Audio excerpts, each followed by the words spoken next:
Bismillahirrahmanirrahim. This call is now being recorded. Bismillahirrahmanirrahim. Bismillahirrahmanirrahim. Bismillahirrahmanirrahim.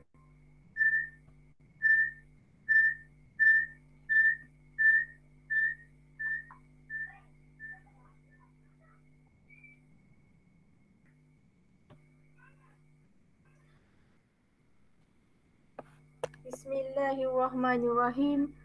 Assalamualaikum warahmatullahi ta'ala wabarakatuh.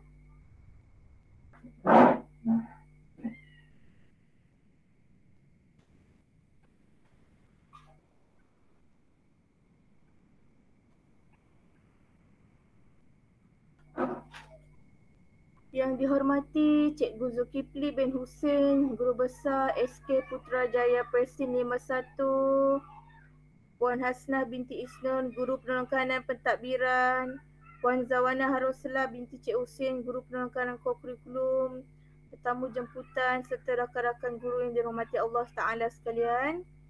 Alhamdulillah, pada hari ini saya akan membentangkan ladap penulisan laporan projek inovasi secara Google Meet.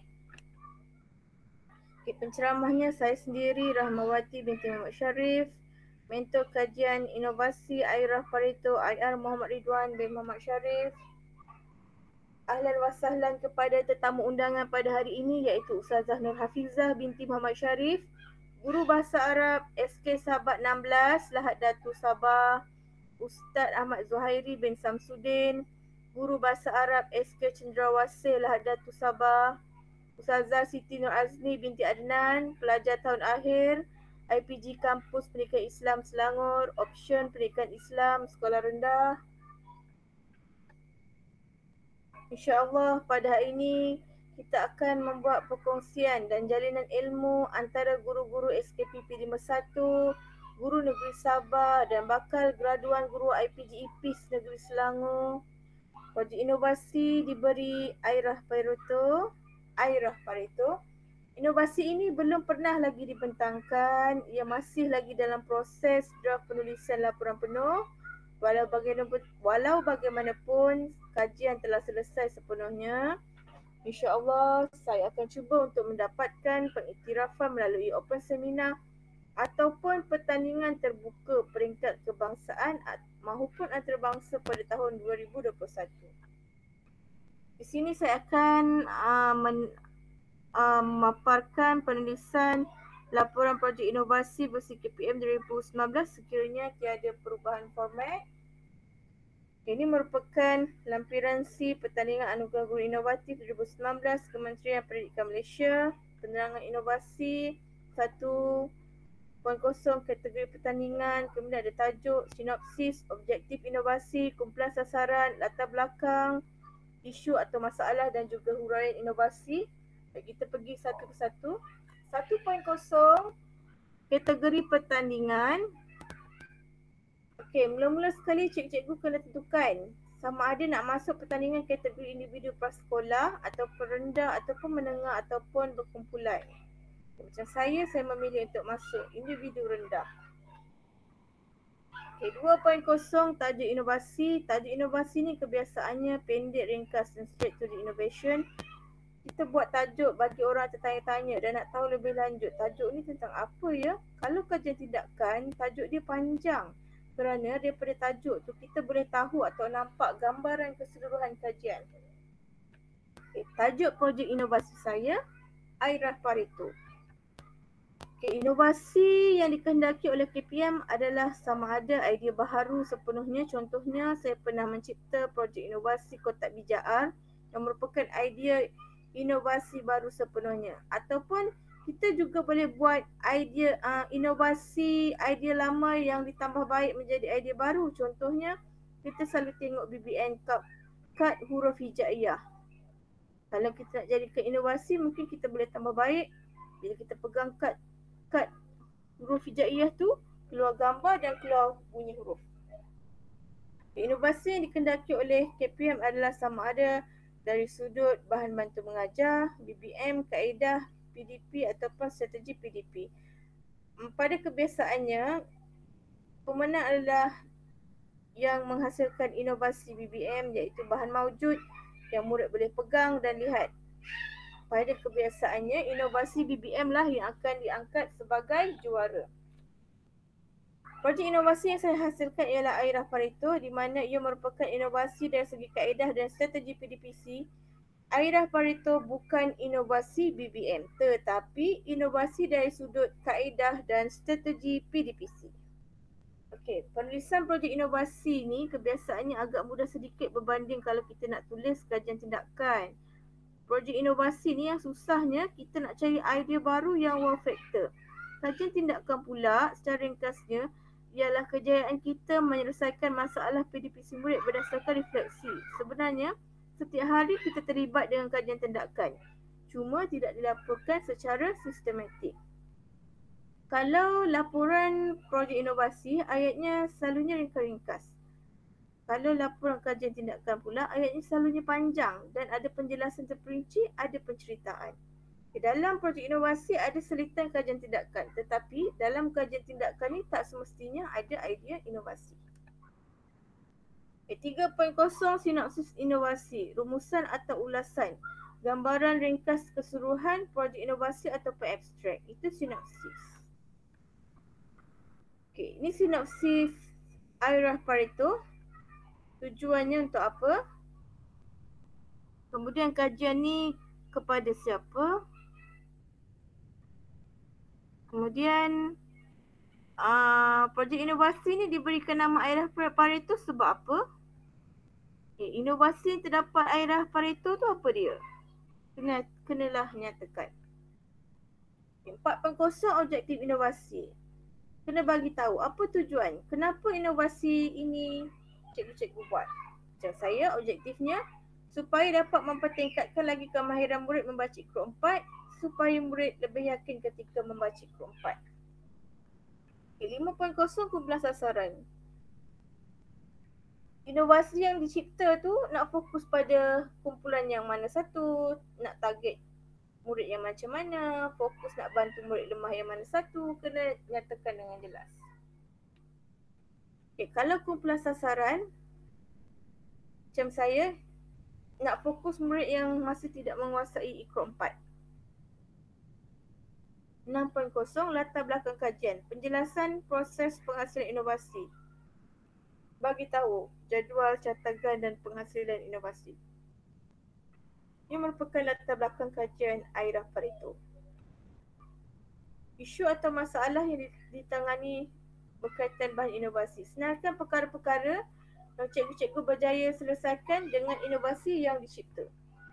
Macam saya, isu atau masalah yang berjaya ditangani antaranya berjaya meningkatkan kemahiran membaca Ikro 4 di kalangan murid, dan ada beberapa lagi, nanti cikgu-cikgu boleh baca. 8.0 bahan yang digunakan untuk menghasilkan inovasi. Senaraikan apa bahan-bahan yang digunakan untuk buat inovasi dan macam mana inovasi itu dicipta. Macam saya, bahan dia laptop komputer Microsoft Excel 2016. Macam mana hasil inovasi? Boleh tengok kat situ. Ini merupakan data yang telah dikumpulkan dalam table. Kemudian kita buat graf. 9.0 cara inovasi digunakan. Terangkan secara terperinci cara inovasi digunakan.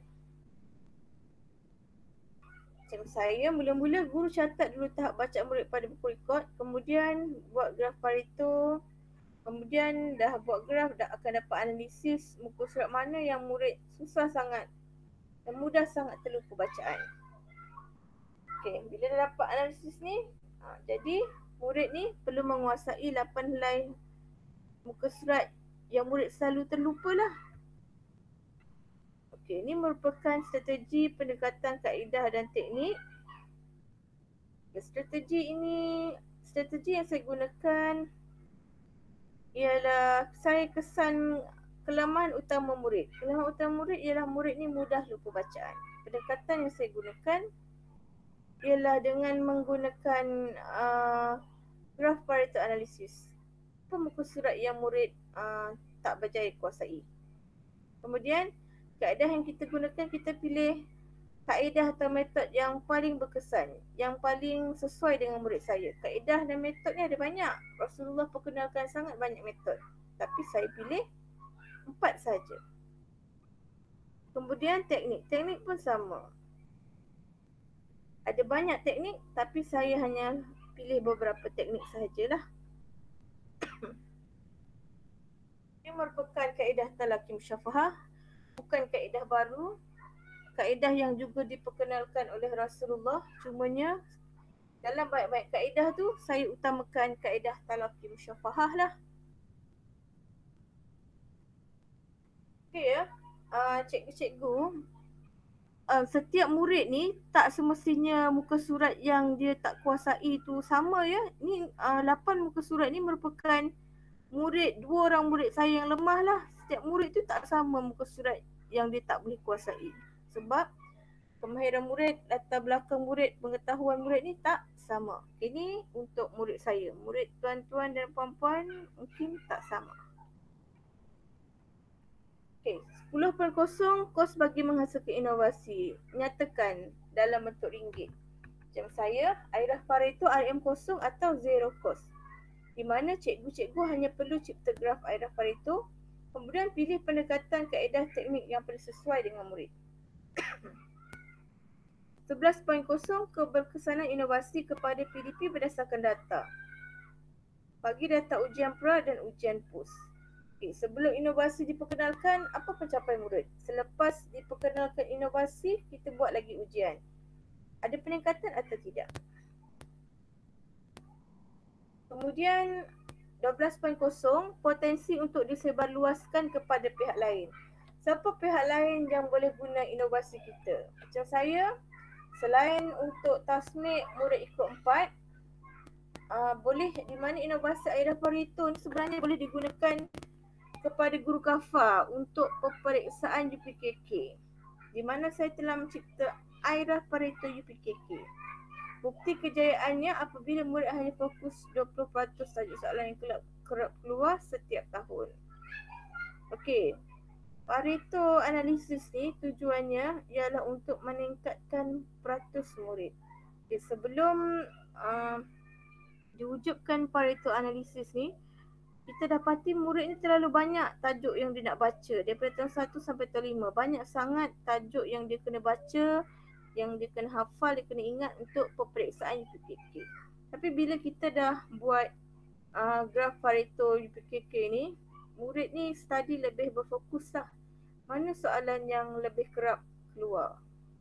Kita bukannya nak fokus fokus berapa A yang dia dapat, tapi kita nak fokus kepada peratus peningkatan murid. Di mana sebelum graf Pareto analisis ni, dia baca tak tentulah, dia main baca je semua tajuk. Tapi bila ada graf Pareto analisis ni, dia jadi berfokus. Dia punya study tu lebih berfokus. Di mana kita boleh buat perbandingan. Sebelum graf Pareto analisis diperkenalkan, pencapaian dia berapa. Bila dia study tajuk tu secara berfokus, kita dapati tajuk dia punya peratus tu meningkat. Dia bukannya nak meningkatkan A bagi murid tu, tapi dia nak meningkatkan peratus pencapaian murid sendiri sebenarnya. Okey, untuk murid graf Pareto, untuk murid yang berjaya di dalam UPKK ni yang mendapat 7A1B, okay, saya nak ceritakan murid ni merupakan murid yang aktif, tetapi ibu bapa dia sibuk. Ibu bapa dia ni macam tak tahulah, tak tahu nak fokus mana satu, nak bagi latih tu tajuk apa pada anak ni. Ya, bila kita periksa UPKK, kita kena fokus semua tajuk daripada tahun 1 sampai tahun 5. Banyak sangat tajuk nak kena study, nak kena hafal, nak kena faham. Jadi, ibu bapa dia ni pun fokus 20% tajuk yang kerap keluar UPKK bagi 5 soalan 5 tahun ke belakang. Okay, alhamdulillah berlaku peningkatan peratus pencapaian kepada murid ni. Okay, Airah Pareto UPKK ni sekadar analisa. Tidak mustahil kekerapan soalan itu akan berubah pada tahun berikutnya. Tetapi cukuplah sebagai panduan umum, berbanding tak ada panduan langsung, berbanding daripada parent tu nak beli banyak-banyak buku, nak suruh anaknya buat latihan, tak ada panduan, tak ada guideline, tak tahu nak fokus yang mana satu. Jadi bila ada Pareto analisis ni, dia punya study lebih berfokus lah. InsyaAllah dapat membantu guru, ibu bapa dan murid. Okay. Keterangan lain, kesimpulan, cadangan dan harapan. Okey. Untuk murid di dalam peperiksaan UPSR, graf Pareto analisis ni boleh digunakan untuk membantu murid fokus menjawab 20% soalan yang paling kerap keluar setiap tahun, iaitu 5 tahun ke belakang. Ia tujuannya ialah untuk meningkatkan peratus pencapaian murid itu. Kalau sebelum ni mungkin murid tu baca banyak sangat tajuk, and then bila ada Pareto ni dia lebih fokus lah, dia fokus 20% soalan yang kerap keluar. And then dia juga boleh gunakan graf Pareto ni untuk fokus 20% tajuk yang paling dia tak kuasai, paling dia lemah. Macam tu lah. Ini sekadar cadangan sahaja. Untuk saya punya inovasi lah, saya tak ada pun suruh cikgu UPSR ataupun cikgu tahun 6 buatlah ya. Jangan marah lah ya. Ini sekadar cadangan sahaja untuk memenuhi poin kesimpulan pembentangan saya pada tahun 2021.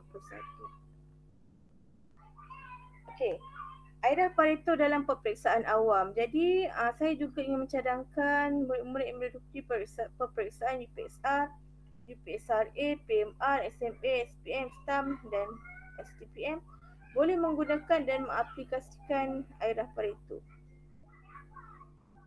di mana dia boleh membantu guru dan murid, ibu bapa untuk study lebih berfokus.